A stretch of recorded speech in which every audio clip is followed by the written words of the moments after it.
Attack against the cryptocurrency platform without actually attacking the cryptocurrency platform using BGP hijacking.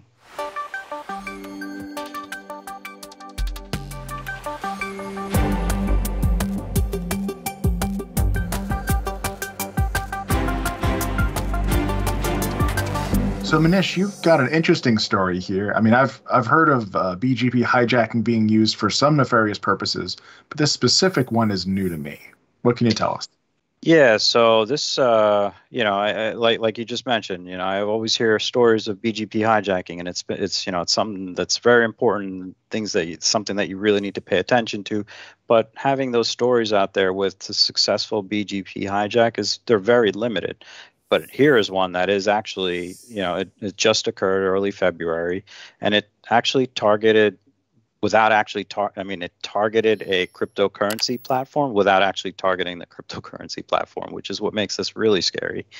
So what happens here is there's a South Korean cryptocurrency platform called KLAYswap, and they have obviously they have their customers that use their platform to trade cryptocurrency, but they use they're integrated with a service called KakaoTalk, and what that service does is it's a pretty popular instant messaging platform, and so they're integrated with that for their tech support, and they also use the service to market for marketing purposes to their customers. So the attack itself actually targeted KakaoTalk and not really KLAYswap. So what the attacker did is they found they had a rogue ASN that they were able to take control of, and what they did was they started advertising routes to a specific there's a domain that KakaoTalk uses for downloading their software developer kit. And I think it's developers.kakao.com, and that actually is hosted on 2 different IP addresses. So both of those ranges, they began to advertise routes to the rogue ASN. So anyone that that were their ISP, took that information and started using the new ASN, or routed to the actor-controlled infrastructure. And what they did then was they served up a malicious version of the software developer kit. And what the malicious version did was, once the users downloaded it and started it, it would load in the browser. And what the malware did was it basically hijacked the session when anyone, it sat there and watched. So whenever anyone went into KLAYswap and tried to perform a transaction like deposit money, swap, or take a withdrawal, it basically hijacked that information, sent that crypto over to their own wallet, and then they immediately laundered it using 2 different cross-blockchain conversion services. It's a very sophisticated thing to do, right? So they had to have control of this ASN. They had to have taken the legitimate software developer kit and added some malicious code to it. And then on top of that, the other thing that they did was they checked the referrer and the HTTP header to make sure it was someone that was coming from, that it was related, that the referrer was related to KLAYswap, right? Because KakaoTalk has a bunch of different services that it integrates with, and they really just wanted to focus on the ones that would get them to the Bitcoin part of the attack. And that also I'm guessing one of the reasons that they did that was to limit the visibility of the attack, right? Because if all these other services started people started reporting, I'm trying to download the software developer kit and it's not, I can't get it, I think then it may have been taken down a little bit sooner. So this attack actually, for all of the complexities, and it probably took the attacker a couple of months to plan everything, it only lasted for 2 hours. But what that did was it got them in that 2 hours about $1.9 million worth of crypto. So, it's obviously an investment by these attackers and investment in money and time and resources, but it paid off for them. And I think KLAYswap, they announced that they were their customers were impacted by this, and they started refunding their customers' money. So this is KLAYswap did nothing wrong here. They as far as they know, this had nothing to do with them. However, they're now on the hook for refunding their customers that lost money. It's a really interesting, attack, I think. Yeah, I'm kind of curious. Is there anything in here from a TLS standpoint, like certificate-wise, that would have prevented the victims from downloading the malicious version of the SDK?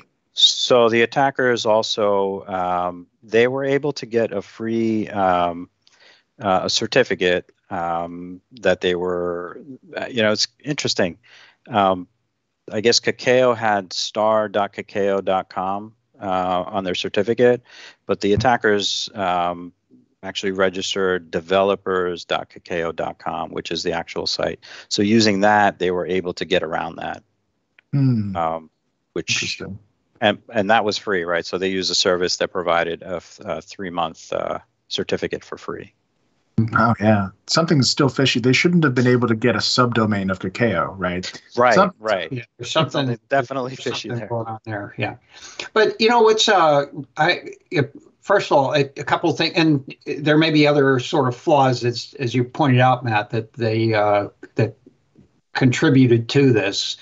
I think it even to a further extent, what it demonstrates, KLAYswap in this case is dependent on a third-party provider for some code and some hosting of that code. And it just extends sort of the scope of how we need to be thinking about third parties and our dependency on third parties. There's been a lot of discussion about third-party integrity, supply chain, and I think this really kind of expands that to not just include where code comes from, but which was these, sort of the traditional mindset that's been, when we talk about third-party providers, but how it's hosted. And even then, on top of that, this is implicating BGP hijacking as a facet of how network security is provided by that provider. And so, like I said, it's kind of expanding the scope of how we need to think about our supply management chains and the integrity associated with those.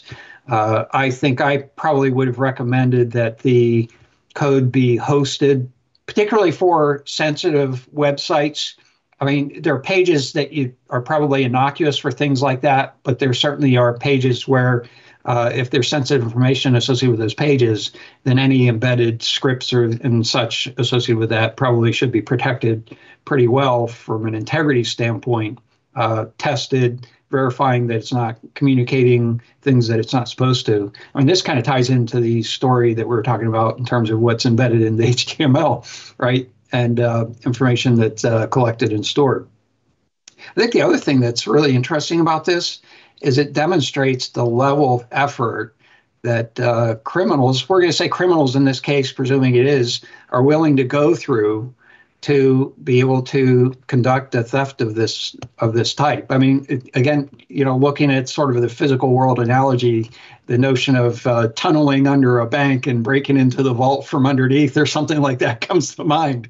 It's a pretty backhanded way of going about it.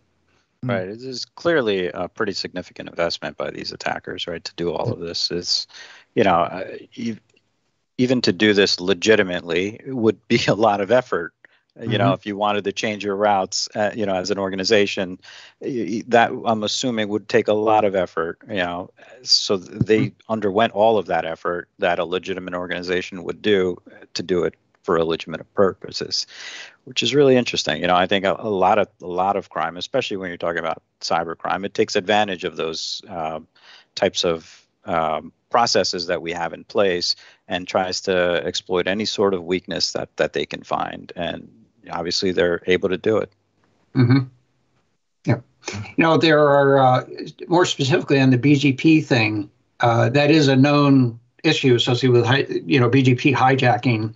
And there have been efforts to, create mechanisms to control that.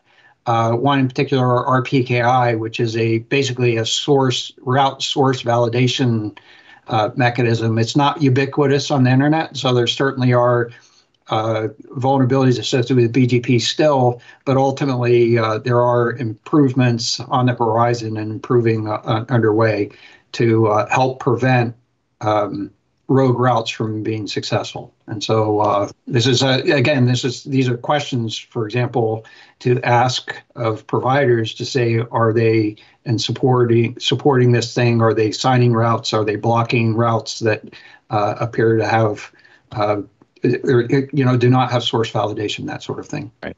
I'm assuming there's probably some of the individuals that tried to download the software, their ISP, didn't take the new route. Just because that's how their ISP, handles it. So had their ISP, is an assumption, but this probably could have been a larger issue had some ISPs not blocked this. That's or had not taken this route. We're speculating, but that's a possibility. Right. Which, I think that goes down to what you're mentioning with some of the new enhanced security practices that are coming into play with BGP. Mm-hmm.